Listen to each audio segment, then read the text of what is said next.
a phenomenal job. And again, the narrative of the last time these teams played, it was a 2-0 up for MVP Black. L5 came all the way back for the reverse sweep. All right, let's get into it. The draft for game number 5, the final map of the playoffs tonight. But of course, don't forget there is the All-Star Series, which will be coming right after this. L5 goes up against MVP Black. So we see the Abathur banned by L5, followed by a Genji by MVP Black.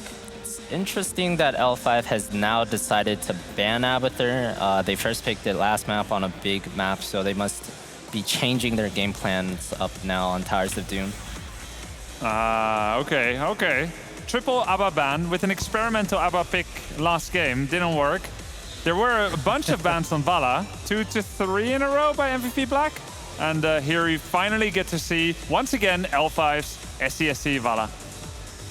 The thing is if you opt to go the Uther Anubarak or Anubarak Malfurion or whatever route you want to go, you're undoubtedly giving up Tassadar or Ariel or all three to make that trinity there. Yeah, when you go Vala and you're thinking of Ariel Tass, you give up basically the entire current meta of Anubarak, Uther, Dahaka.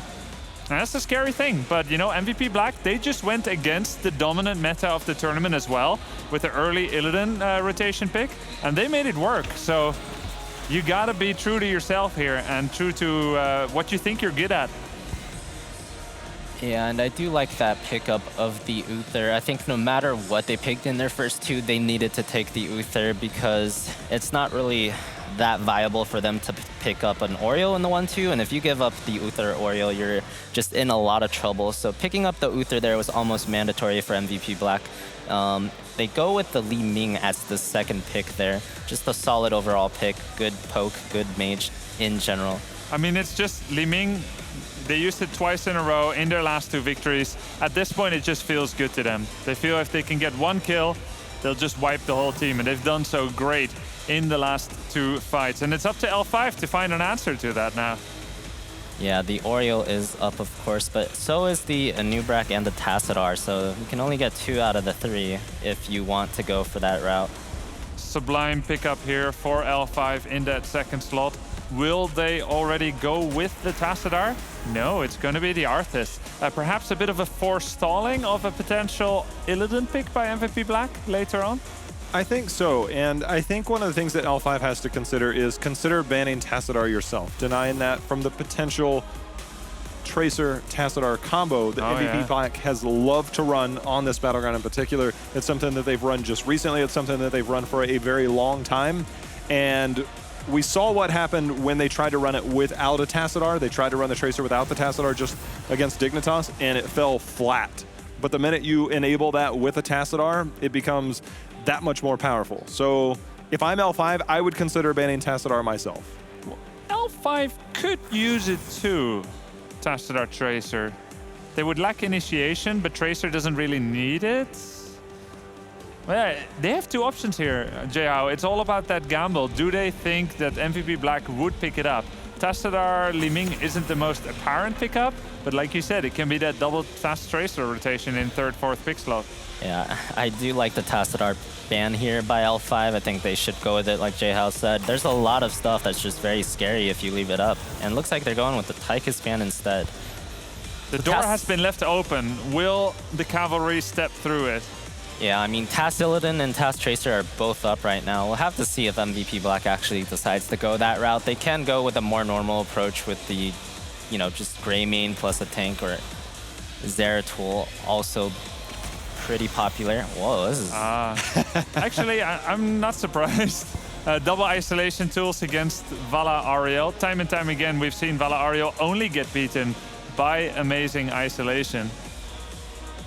I wonder if they would round that out with a potential Grey Main. And you could go with the hook into stun, into Cursed Bullet, into Li Ming combo. And Arthas, for as powerful as he can be, he lacks that one key thing that a lot of heroes use. Mobility. He lacks mobility. Ariel lacks mobility. So if you can get these prime targets, you've got to be quick on the trigger with that Crystal Aegis. It's not... And regardless of whether you can hit that full combo, you still have very strong heroes within Grey Main, within Li Ming. So even if you don't land that, you're not outside of your element.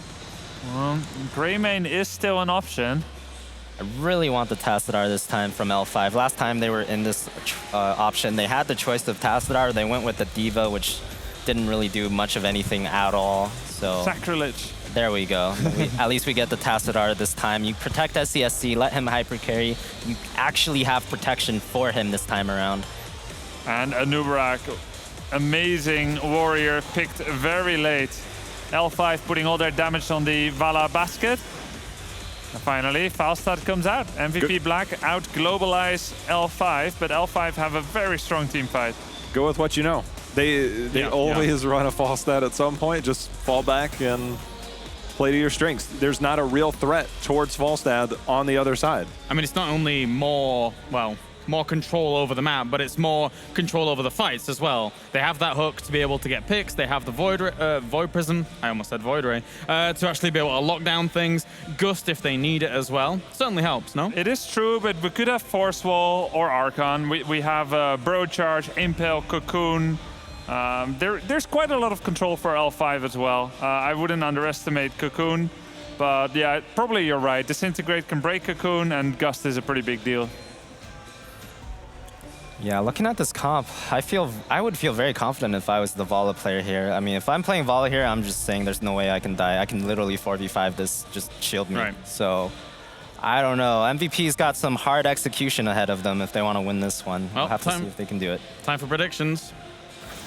I've voted on Momentum before. This time I'm voting on Draft, and I know that you have a lot of faith in the Vala, but this is MVP Black embodied here with their Draft. I'm going with MVP Black this go round. I abstain. Can I? No. Okay. No, you can't make me. No, L5. Do it. L5. It's hard. Yeah, going with L5. Just shield the Vala, man. Shield the Valor. Expert words from Fan here. Let's check in with the chat, see what you guys think out there as well. As we do have, that's way closer than I expected it to be, but there you go. And everyone's on the MVP hype train by the looks of things after their 2 wins going into maps 3 and number 4. Time now for map 5 and the guaranteed move on and elimination of these teams here in the playoffs. Let's go. Shield the Vala, a recipe for victory by Fan himself. We are in game number 5, Dread. I didn't think we would make it all the way to game number 5 in this series, but I am glad we end up here. This game decides which team moves on and which of the Korean teams goes home. L5 in the blue, SCSC on Vala, Swoi on Ariel, Zhangha on Arthas, Noblesse on Anubarak, Nacho Jin is on a hero I can't read anymore, and we've got ourselves a pause. Tassadar is played by Nacho Jin, Zhonga on the Arthas, and yeah, the draft that we have here was actually really surprising to see the low priority of a hero like Inubara coming in there. It was very interesting to see that, especially sitting next to Fnatic and having them talk about the draft a bit, and at some point everybody just agreed we don't get what's going on here anymore. You know, it's a bit of their own flavor, their own take. Both of these teams... the Stitches to be this high? I didn't expect Stitches at the MSB in anywhere near his involvement rate that he's currently at, let alone all the way up to the semifinals. No, no is the answer. That's the TLDR. Please, you have cast enough European events that you know it's what's coming. I know, I know he's a thing, but like not a thing. You have to talk more to JPL.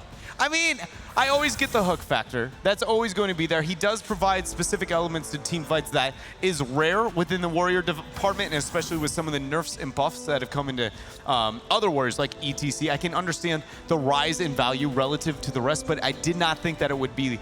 I mean, it seems like it's the make or break for some of these teams throughout the entire tournament, starting with SPT. I mean, what I like really with the combo that they're playing here currently is that there's so much to follow up on the Stitches. I mean, they basically embody every single Stitches strategy we've ever seen. They start with Stitches hook into Void Prison, going super old school back into alpha beta times. Then they have at the same time also now Falstad, so you could even argue, all right, we're going to go into Gorge, we're going to take that, hit a quick gust, isolate the target, stun it out with Uther, and then Falstad and Liming do the rest. So they really go in on those hooks. Yeah, I really like that. I always enjoy strategies that do seem rather straightforward, like Stitches Zeratul or Stitches Falstad, to have that having the trio, having more than one way to be able to complement it, suddenly increases the way you can approach team fights. It's not just doubling it, but even though you're doubling the heroes, it's legitimately, it seems like it increases it tenfold. So I like the fact that we see that double. The Zeratul and the Falstad, either or is an option for MVP. If they really play well around the utility tools they should really have great team fights here. But as Fan said in the panel, the burden of execution is on them, and there are so many ways how you can screw up these comps that we currently have here. Have a panic moment, for example, when a team fight doesn't go your way. Zeratul and Falstad all of a sudden have the same idea. They are thinking, guys, we need to get out of here. In comes the Void, in comes the Gust. You use 2 cooldowns to achieve the same thing, and you can't fight for another minute. Yeah, and then 4 shots move to your core. That's GG no re, and you're really sad the communication was staggered, you know, and it is difficult. We see that anytime we see colossal AoE zone control heroics. If it's not the 1-2 punch setup, like it could be with like a Void ETC mosh pit, it suddenly becomes very difficult when it comes to comms. And MVP Black experienced that last game with the composition, Tassadar and having the palm hitting onto the Illidan. So the communication seems to be here in the last 2 games for MVP. So they do have a realistic chance. Yeah, the last games gave me a bit of hope when it comes to the communication and the coordination that we've been talking about. The one thing that I was also a bit interested in, we are still going into Towers of Doom here. So at this point, the question has to be, how much of an impact does the global once again have, since we have the Falstad in? And I feel especially towards the later stages of the game, if MVP Black plays it well here, that has to give them a pretty big edge. Yeah, I completely agree. The global is going to be very relevant here for MVP Black and how they execute it. I'm glad it's not Dahaka. You know, it seemed a little bit lackluster the last time we saw it. But thank you guys for staying patient with us here. One of the players is coming back right away. It's only a short couple of seconds away here before we get into the final game, once again, between MVP Black and L5. There's actually another aspect that I want to talk about real quickly while we're waiting here, and that is that we have quite a few tools how they can cheese through an altar. There's a Divine Shield, there's a Void Prison, and there's going to be a Gust. So if at some point you end up in a situation where all you have to do is get control of one single altar, you have so many tools at your disposal right now to achieve that goal. Yeah, you very much do. And so it's just going to be, you know, we've looked at MVP Black. Oh, wait a minute here. We have the game ready once again. L5 in the blue. We went over each one of these, but lastly, Nacho Jin is in fact the Tassadar. And to the right side, of course, in red, their opponent. It is MVP Black, and we have them with Meridian Uther, Reset, playing Liming, Kyoja on Zeratul, Tist on Stitches, and Sake on the global, on the Falstad. And it's, you know, been a classic out of all of the teams in the East to run the Holy Trinity here at the midseason Brawl. It's just going to be whether or not MVP Black can catch them off guard. Already we see MVP Black moving actually into Gathering Storm at level 1. Knock up on a Merry Day, but it looks like he's going to be fine. Gathering Storm is a really cool thing here. I like it for multiple reasons. First of all, if you are going for a Stitches comp and you really double down on those hooks, then having the extra burst can help you so much.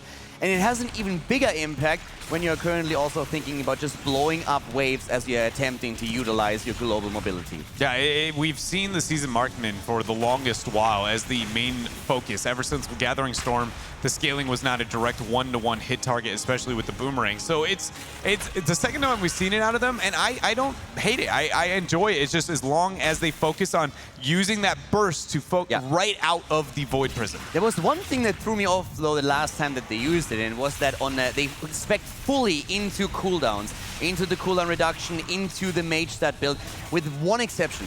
The level 4. Going into the hammer gains over the static shield was a bit surprising. It's actually, I like it in 1v1s. It helps for your 1v1 sustain really heavily. True, yeah. It hurts with the team fighting, skirmishing. Swoi possibly cut out. That's another W miss. Singularity spike once more from Kyocha. That's the second time in the last 2 games they've missed a potential early game kill and because of that. Kills, Reset finds himself in trouble. They want him, they get him. Li Ming is down. That is a kill by a 5, and they make it a double as Zeratul is also eliminated. Yeah, that was a nice aggression from L5, being able to get that turn, and I like that we see a secondary punish again onto the flank of Kyocha. He can't. Zeratul is a high skill cap hero. He's high risk, high reward, and you cannot mess him up. He's very technically demanding. And now we have once again on level 4 the hammer against taken from Falstad, and you raise a really good point. If you're only concerned about your lane at the beginning of the game, it's a fantastic talent to take. Later on it falls off a bit in a lot of these situations, but right now Falstad gains a lot of value out of it.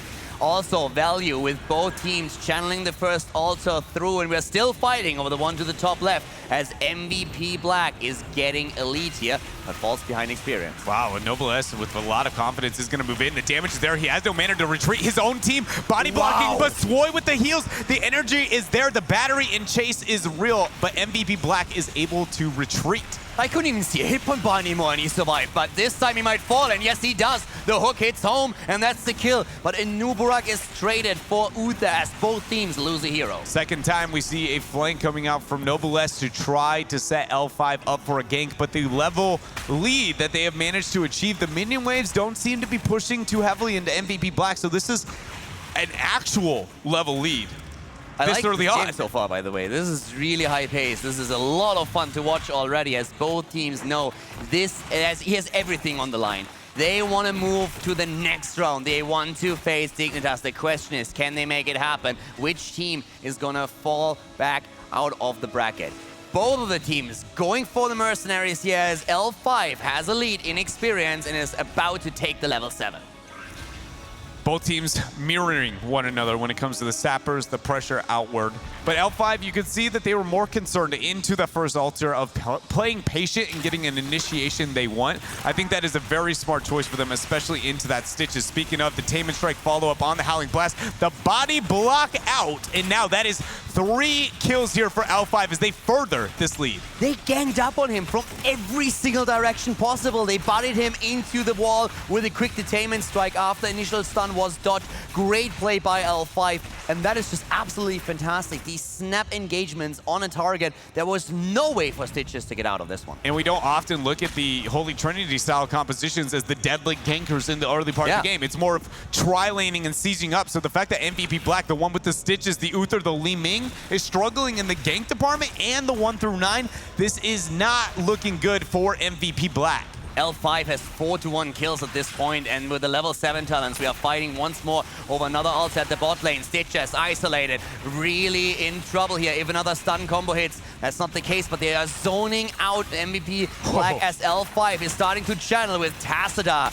And they are going to get another altar here on the map. Yeah, Tiz with the hook just scraping by. Did not land on anyone. Cooldown won't be up for a couple of seconds, but Sake has managed to make a couple of things happen here up on top. So this is one of the arguments of, like, is the Gathering Storm going to be worth it? Just based on the fact that you only typically go Gathering Storm in a 4-man because you have more targets to be able to hit on top of. But the 1v1 and how long we've seen Sake up on top, he has less split push potential, but he should have that team fight blow up potential.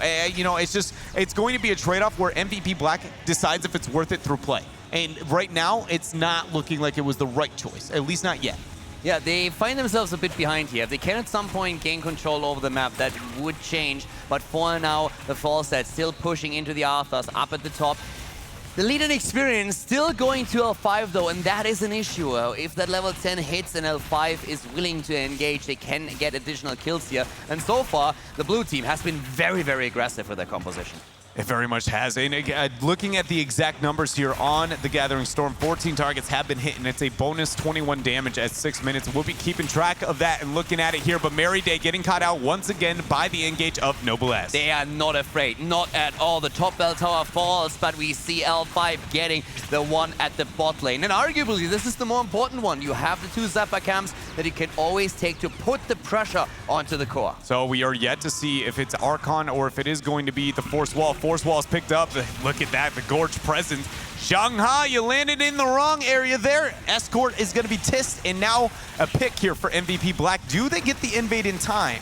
It looks like... Oh, he's the back! hook! And he's back. It's the boomerang play. He's like, hello, MVP Black. Goodbye, MVP Black. They learned something from the Australians. Yeah.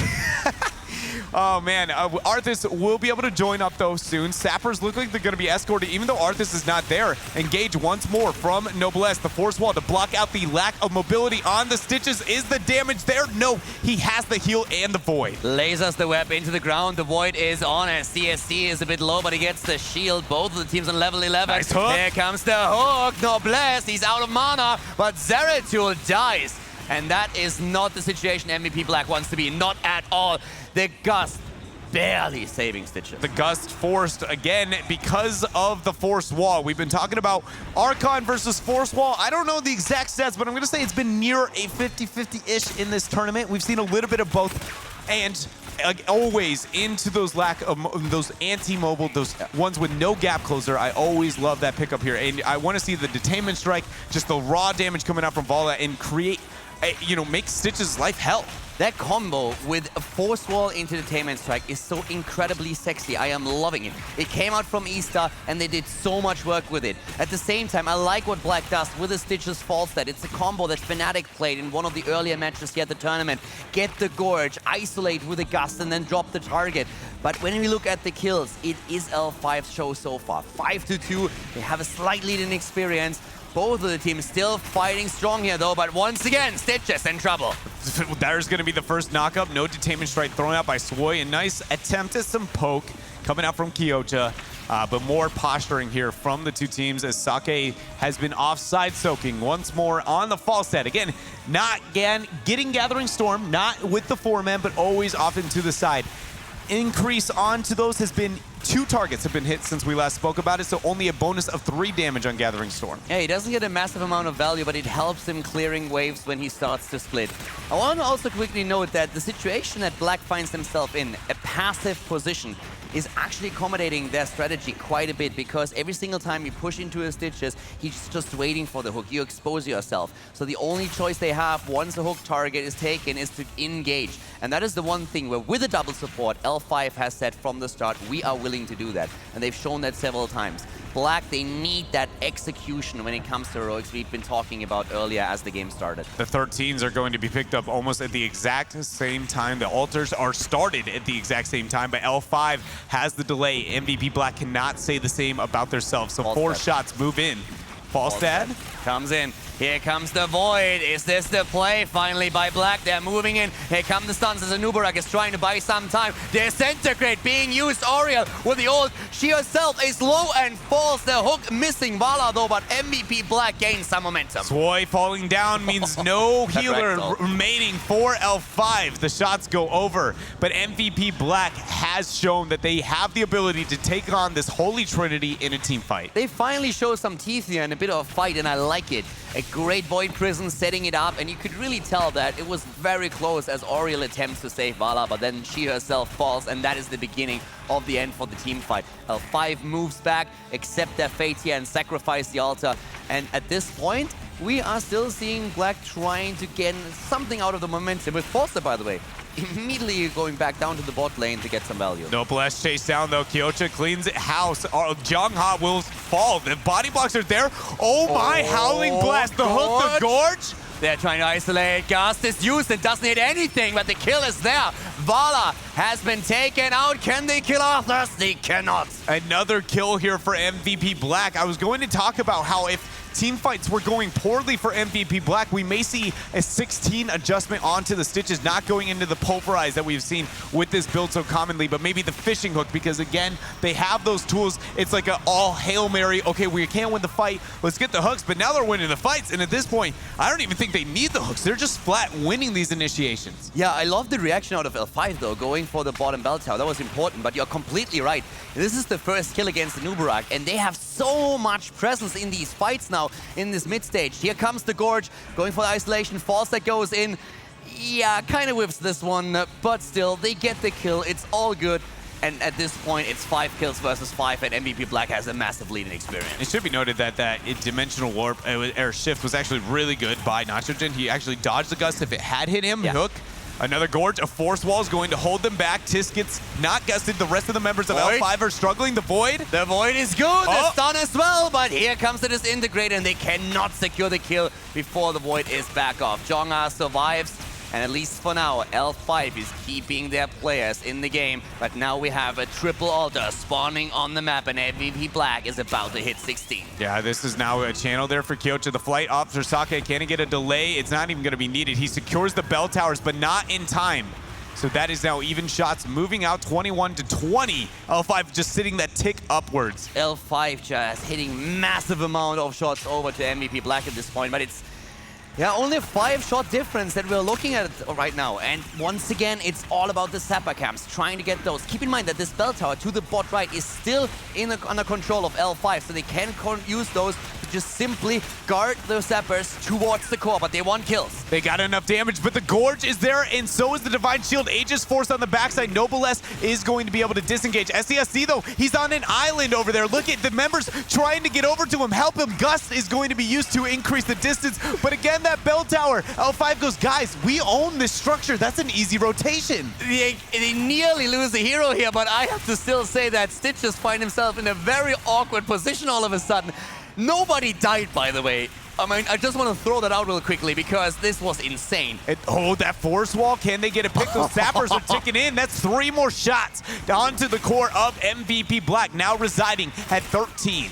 This was the weirdest fight ever. And think about the Stitches. He's about to die, gets the Divine Shield, hits the Gorge on a full hit point Vala, says, boys, I got one, runs away, and then realizes, as soon as he pops out, I'm dead. Yeah, you're like, at best I can go, get one, eat, get some heals, and I have to run away. No way you can take that trade. And I love just the rotation of L5. That team fight was actually very difficult for each member. Noblesse getting the zone up for all the members up vertically, then Swoy flanking from down below. They did everything they could to keep that in place. That was a very impressive rotation by L5. I also argue that the team fight was just fantastic from both sides. Yeah. We saw so many targets drop to low health and still surviving. Great coordination. You can really tell that these two teams, they need this right now. And once again, the lead in experience by now for MVP Black.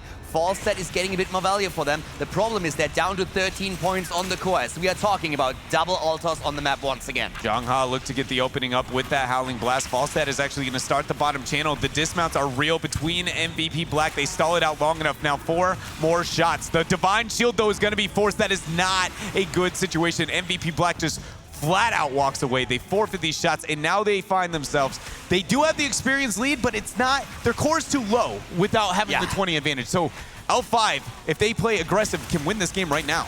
Yeah, and they're trying to. They're already starting to move in here, but once again, we are looking, of course, for the hook, and there it is! They get the hook! They get the Gorge! They need the kill. The Void comes out, and here is immediately the Oriel ult trying to save the target, but SCSC doesn't stand a chance, and he's not the only one. Tassadar is dropping, Vala is down, there is no damage on the side of L5. They are running, they're running fast, but not fast enough. Arthurs gets blown up, he is dead as well. The hook to the face as Oriel falls. And that is going to seal the deal. 4 for nothing. MVP Black, though they are behind, have the fight here. They are going to convert this bottom bell tower. They are colossally ahead in the experience race to 20. Boss here, when looking at the map, we have a while for it up, 28 seconds, so that is now a way for MVP Black to restore the balance onto the core HP. If they just rotate with that global and cycle the map properly, L5 is going to have to take a very huge disadvantaged fight later on. It's so much momentum, and look at experience alone. We're talking a 3-level lead right now. Black is about to hit the 20. That's all they need here. 9 points on the core against 17, though. And this is a map that stalls out. Can they control enough of these bell towers to put L5 immediately under pressure? Or does the blue team somehow, somewhere find the experience to close this gap?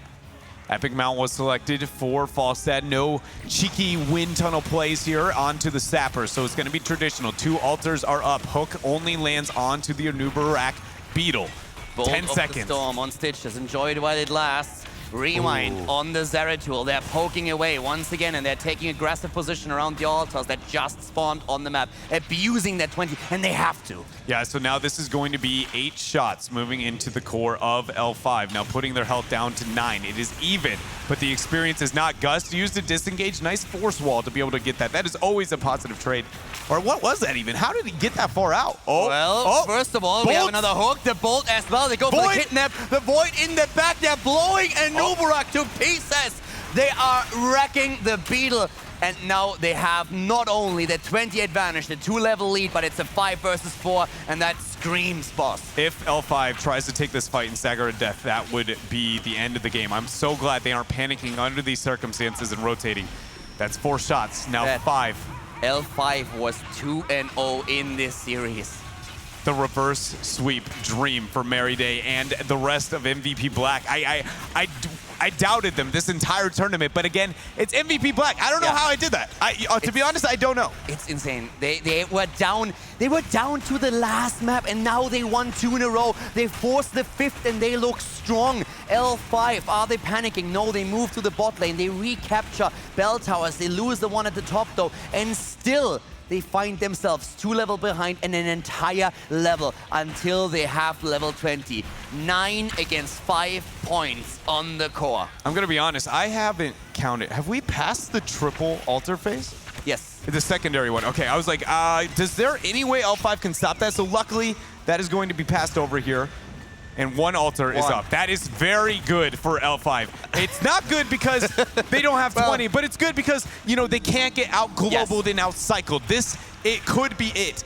The bell towers have been converted back. Now it's set 4-4. If MVP Black gets 1 bell tower, there's still hope. There's still hope for L5, but MVP Black, if they coordinate Zappers, if they get another bell tower, they can make so much happen. If they get kills, that would be a disaster. There's no 20 yet. The Force Aegis! They go in immediately, and here comes Jonga, popping the army as well. No. He's okay. Everything's fine. Didn't pop it yet. They're still waiting here. It's 20 versus 20. They're taking the fight. They have what they need. This is the opportunity for them to maybe start the team fight, win it, and take some momentum back. The hook is there. The gorge is going to be there. And they go in once again. Zeratul is coming. He's moving in. They're trying to move away with Arthas, and they're able to. The army's already popped. Channel is going on as Swoy gets the altar, but the fight still continues. Yeah, you see the Void and Kyoto dies deep just to reveal, but that forces a Divine Shield. He has to teleport out, reset. The kill! Liming is down, and Uther follows. Wow, the Force Wall is there too. Tis is in a terrible position, but look at Uther there. He's trying to get out as many heals as possible. He keeps the team alive, 5-5. This is dead even now. Talontiers are the same, but L5 with 45 seconds of no Li Ming, they get aggressive. Ditches is in so much trouble here. The Force Wall once again, and goodbye. L5 is back to business. They were down 3 levels, and they just don't care. They are back in this. 5 points on the core for each team, and at this point, it's getting crazy. Chaos reigns on the map as we are all of a sudden having MVP Black just rotate around and drop bell towers. MVP Black with that instant cycle, trying to minimize the damage of losing 2 members. Again, yes, Li Ming is about to find herself back, but Stitches is gone for a long while. That is no frontliner. It feels like MVP is banking on some kind of miracle Void play or something. Let's not forget, we still have Divine Shield to sneak an altar in. They can do that later on if need be. Up to the top, Cocoon is there. They're fighting once again. Here comes the fight. They're moving out with the Epic Mount. But we have the Divine Shield and we have the Gust. They can sneak late game altars. It could all come down to that moment. You're right. It just stacking with the Void, with the Divine Shield and the Gust. There's so much utility, but not if Mary Day is dead. He has redemption still, does he? No, he forces the D Shield. That means he has no redemption. Oh my God, Mary Day! In his last tournament, he falls at the top. The altar spawns in 16. Is he? Oh my gosh, he doesn't. He goes down. He died earlier. Void and Gust is the only thing left.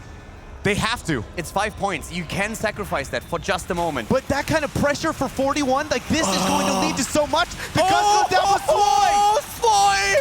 Swoy! He is down. They make it happen. How on God's green earth did they just do that? They managed to keep it alive for now. MVP Black. Kyoja goes down. MVP with 2 members dead. Tist is on the retreat. 3 are now down. Kaldor. Oh my God, that might be it. They could have delayed it, but they were trying to get the kill. They got the kill, but now we have the channel. Can they get? They try to get the bell tower. They want to end the game right here, and why wouldn't they? At the bot lane, Sark is trying to get one as well. They're trading. They are trading once again. 4 shots. He saves it, but look at Sake. No, it's 5. It's 4. It's 5. It's 4. It's 4 shots. And Sake goes in. He panics to try and get the delay, hoping to get the stall, and he goes down.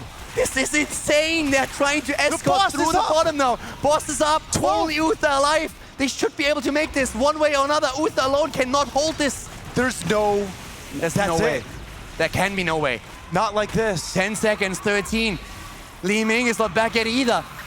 The camp goes through, they move back in as CSC even is just going for a bit of a long-term D-step here. They're pushing him back, they cocoon him, they drop in, they jump in, they know it's over, it's game, it's GG, L5 makes it happen.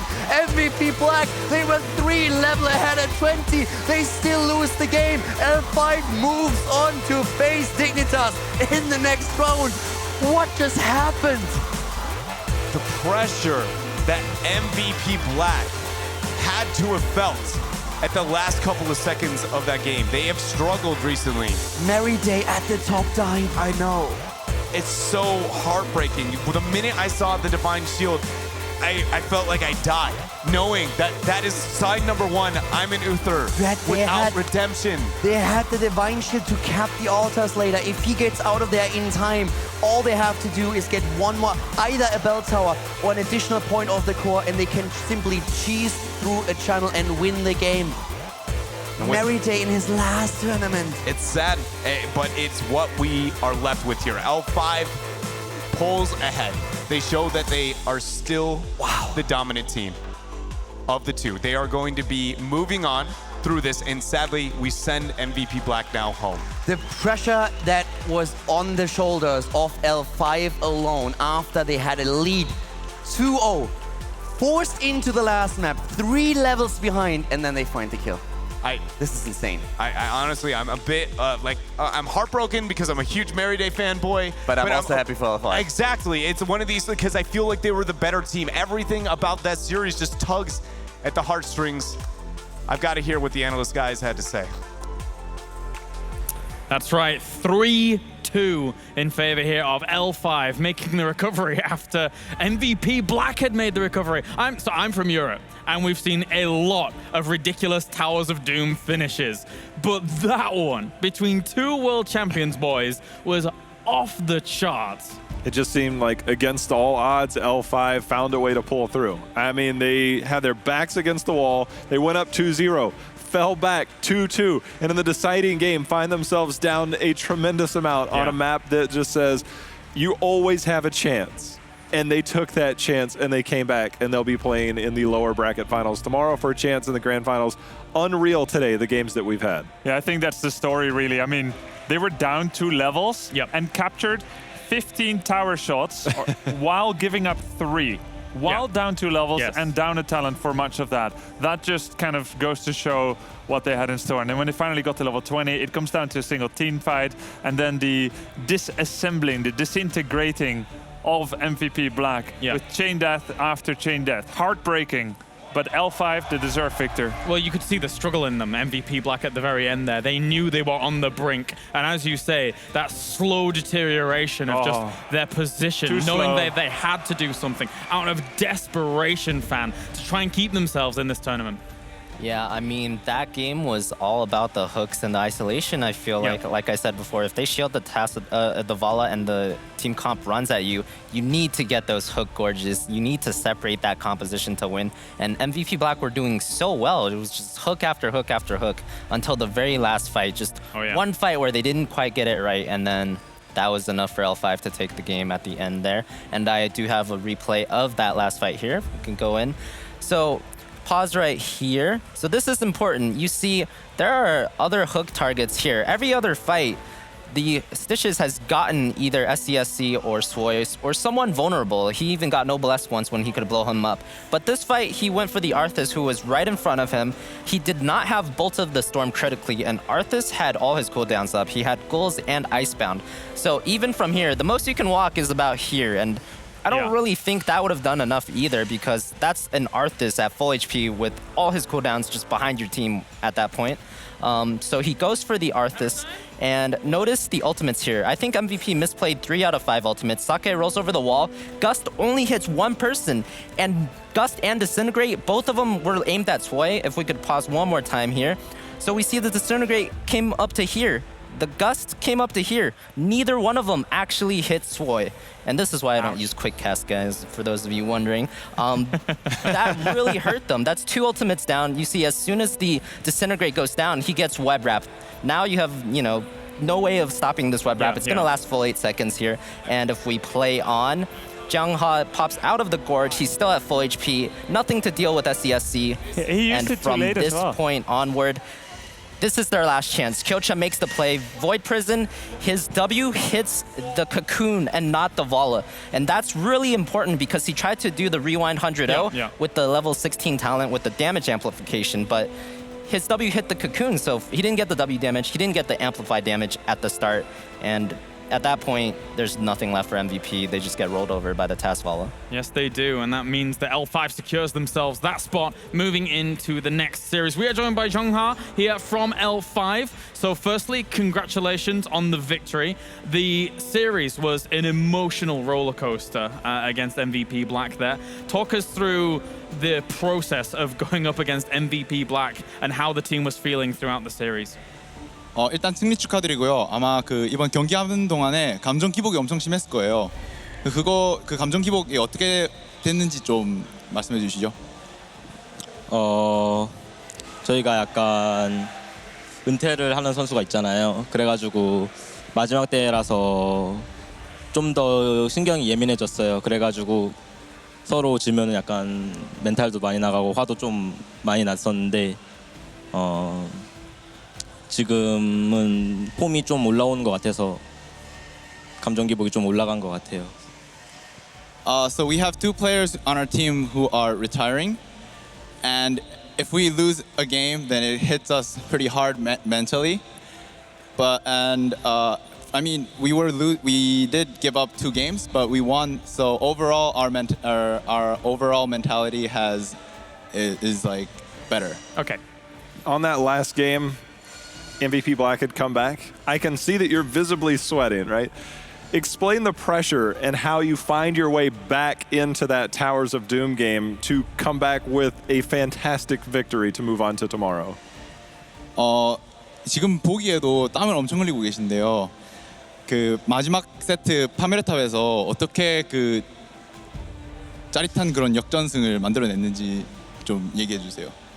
원래 저희가 그냥 이거 조합으로는 들어가자마자 거의 이겼다고 생각을 했어요. 근데 좀 잘리는 것도 많고 실수도 많이 해가지고 안 좋게 플레이됐는데 한타는 이길 수 있다고 해서 17렙 때 20이었잖아요. 근데 그것만 20만 찍으면 무조건 이긴다는 마음가짐으로 했어요. So from picks and bans, we thought our composition was definitely stronger than MVP Black's, and we thought that we had always had the upper hand in terms of team fights. So at 17 versus 20, we actually went head to head in team fights. So we thought that once we hit 20, then we couldn't lose. Fan? L5 has been looking a little bit shaky in the previous bracket stage or the group stages, but after coming to the Phoenix bracket, they went 8-0, and then they dropped 2 games, obviously, and won that final game. So they're looking a lot better now. Is there anything that happened to the team that made them look so much stronger in this bracket? 일단 그 조별리그에서는 조금 불안한 모습을 보여줬는데 이제 그 다전제로 오니까 완전 그 지금은 이 전까지 8대0 그리고 2경기를 MVP 블랙한테 진 거 빼고는 다 승리했어요. 그렇게 이렇게 전적이 바뀔 수 있었던 이유가 있나요? 저희가 약간 다전제에 오면은 강해지는 것도 있고요. 그리고 저희가 픽밴은 원래 조금 잘 몰랐어요. 여기 왔을 때. 근데 그때부터 약간 지니까 많이 화가 나서 연습을 좀 더 이를 물고 했거든요. 그래가지고 좀 더 이제 좋은 결과가 나오지 않나 생각해요. So when we first got here, we really didn't study much into picks and bans. But now that before we lost and we were kind of angry and we started studying, we're getting better and better. And as the tournament goes on, we hope to just get better. And finally, now you have qualified to play Dignitas in the next series, a team that did take 3 maps off you in the group stage with a tiebreaker situation, etc. as well. Do you have a message for Team Dignitas going into tomorrow where you decide who goes to the grand final? 이제 내일 디그니타스랑 이제 최종 결승에 가기 위한 경기를 하는데요. 조별 리그에서 그 순위 결정전 포함해서 총 3패를 하셨는데 디그니타스한테 뭐 해주고 싶은 말이라도 있나요? 그때는 저희가 픽밴도 약간 정형화되기 전이고 픽밴이 하면서 조금 꼬인 적이 많아요. 그래가지고 졌던 거고 지금은 그냥 무난하게 이길 것 같아요. During group stage, our picks and bans were shaky, and we didn't really have a sense of what we were doing. But now that we know what we're doing, I think it would be an easy win. Oh, okay. Thank you very much, Jongha. Congratulations moving on as we now take a look at the bracket